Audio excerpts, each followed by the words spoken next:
We economic hitmen really have been the ones responsible for creating this first truly global empire. And we work many different ways.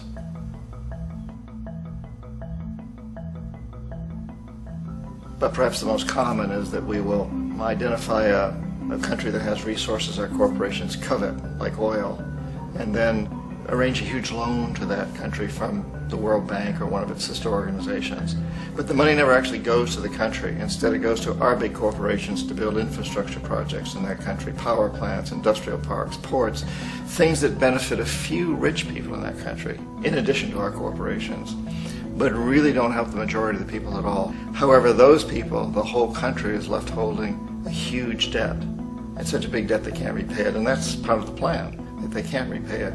And so at some point we economic hitmen go back to them and say, listen, you lost a lot of money, can't pay your debts, so sell your oil real cheap to our oil companies. Allow us to build a military base in your country, or send troops in support of ours to someplace in the world like Iraq, or vote with us on the next UN vote. To have their electric utility company privatized and their water and sewage system privatized and sold to U.S. corporations or other multinational corporations. So there was that whole mushrooming thing, and it's so typical of the way the IMF and the World Bank work, that you put a country in debt, it's such a big debt it can't pay it, and then you offer to refinance that debt and pay even more interest. And you demand this quid pro quo, which you call a conditionality or good governance, which means basically that they've got to sell off their resources, including many of their social services, their utility companies, their school systems sometimes, their penal systems, their insurance systems, to foreign corporations. So it's a double, triple, quadruple whammy. The precedent for economic hitmen really began back in the early 50s when democratically elected Mossadegh, who was elected in Iran, he was considered to be the hope for democracy in the Middle East and around the world. He was Time Magazine's Man of the Year. But one of the things that he'd run on and began to implement was the idea that foreign oil companies needed to pay the Iranian people a lot more for the oil that they were taking out of Iran. The Iranian people should benefit from their own oil. Strange policy. We didn't like that, of course. But we were afraid to do what we normally were doing, which was to send in the military. Instead, we sent in one CIA agent, Kermit Roosevelt, Teddy Roosevelt's relative. And Kermit went in with a few $1 million and was very, very effective and efficient. And in a short amount of time, he managed to get Mossadegh overthrown and brought in the Shah of Iran to replace him, who always was favorable to oil. And it was extremely effective. Bombs overflow Tehran. Army officers shout that Mossadegh has surrendered and his regime as virtual dictator of Iran is ended. Pictures of the Shah are paraded through the streets as sentiment reverses. The Shah is welcomed home. So back here in the United States, in Washington, people looked around and said, wow, that was easy and cheap. So this established a whole new way of manipulating countries, of creating empire. The only problem with Roosevelt was that he was a card-carrying CIA agent, and had he been caught, the ramifications could have been pretty serious. So very quickly at that point, the decision was made to use private consultants to channel the money through the World Bank or the IMF or one of the other such agencies, to bring in people like me who worked for private companies, so that if we got caught, there would be no governmental ramifications.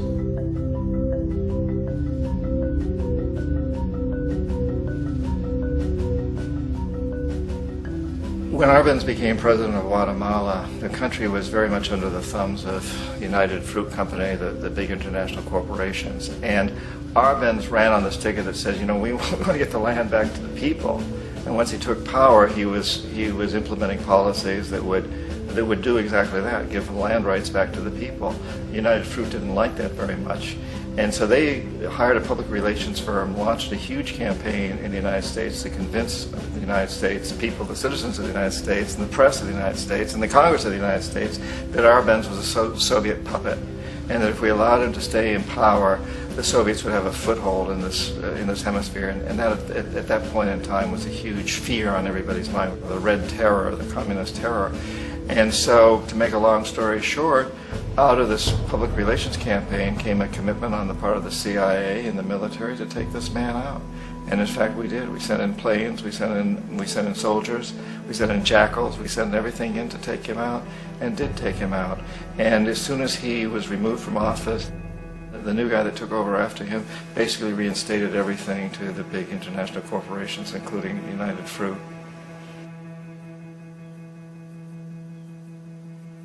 Ecuador for many, many years had been ruled by pro-U.S. dictators, often relatively brutal. Then it was decided that they were going to have a truly democratic election. Jaime Roldos ran for office, and his main goal, he said, as president would be to make sure that Ecuador's resources were used to help the people.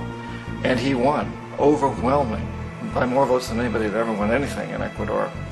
And he began to implement these policies to make sure that the profits from oil went to help the people. Well, we didn't like that in the United States.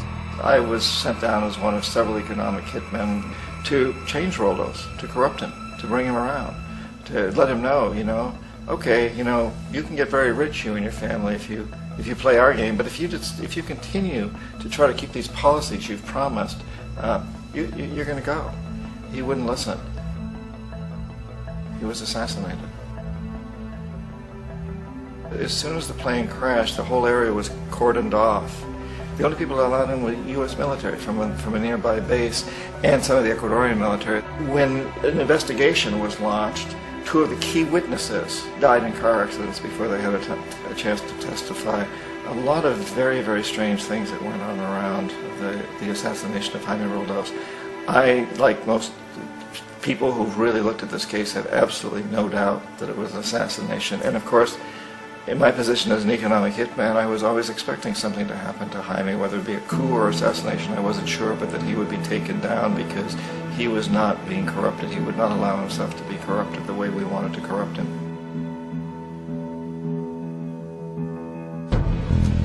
Omar Torrijos, president of Panama, was, one of my favorite people. I really, really liked him. He was very charismatic. He was a guy who really wanted to help his country. And when I tried to bribe him or corrupt him, he said, look, John, he called me Juanito. He said, look, Juanito, I don't need the money. What I really need is for my country to be treated fairly. I need for the United States to repay the debts that you owe my people for all the destruction you've done here. I need to be in a position where I can help other Latin American countries win their independence and be free of this terrible presence from the north that you people are exploiting us so badly. I need to have the Panama Canal back in the hands of the Panamanian people. That's what I want. And so, leave me alone. Don't try to bribe me. It was 1981, and in May, Jaime Roldos was assassinated. And Omar was very aware of this. Torrijos got his family together and he said, I'm probably next, but it's okay because I've done what I came here to do. I've renegotiated the canal. The canal will now be in our hands. He just finished negotiating the treaty with Jimmy Carter. In June of that same year, just a couple of months later, he also went down in an airplane crash, which there's no question was executed by CIA-sponsored jackals. Tremendous amount of evidence that one of Torrijos' security guards handed him at the last moment as he was getting on the plane a tape recorder, a small tape recorder that contained a bomb.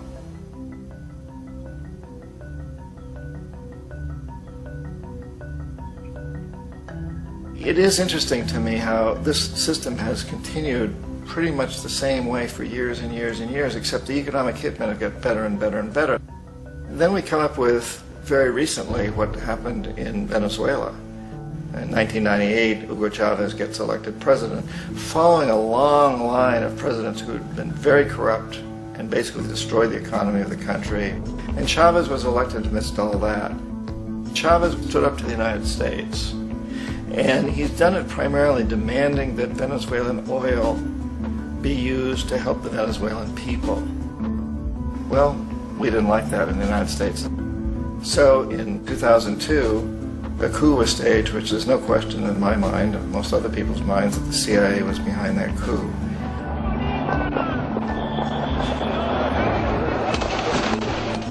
The way that that coup was fomented was very reflective of what Kermit Roosevelt had done in Iran, of paying people to go out into the streets, to riot, to protest, to say this Chavez is very unpopular.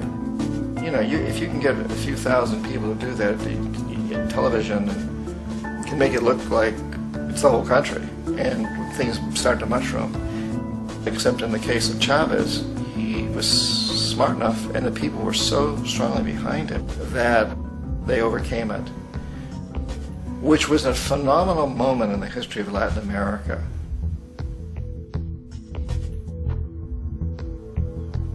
Iraq actually is a perfect example of the way the whole system works. So we economic hitmen are the first line of defense. We go in and we try to corrupt governments.